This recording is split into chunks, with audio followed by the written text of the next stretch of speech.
hogs are omnivorous scavengers that carry diseases, destroy crops, and damage endangered plants and animals. James Williams shows us how Fort Benning officials are trying to reduce the number of feral hogs on the installation. Major Bobby Toon recently volunteered to hunt feral hogs in a pilot program designed to remove the swine from Fort Benning. Mark Thornton is a threatened and endangered species biologist. They agreed to take me along on a recent pig hunt.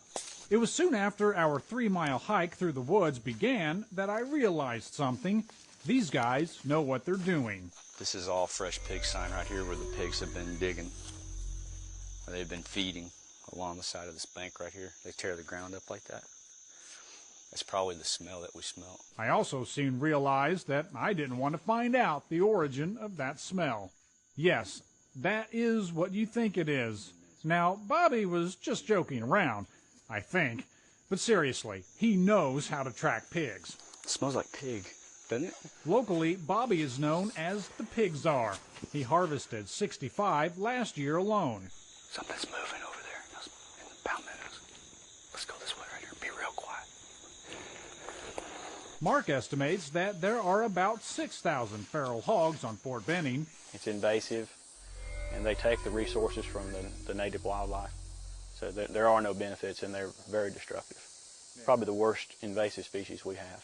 Since Mark expanded the eradication program, hunters collectively kill about 2,000 hogs a year. But even with the hunting pressure on them, the feral hogs are growing at a rapid rate of 26%.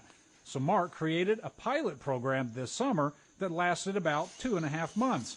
Soldiers who signed up killed a total of about 480 hogs. It may not do anything to the overall population, but every pig counts. After about 2 miles of walking, my eagerness was turning to frustration.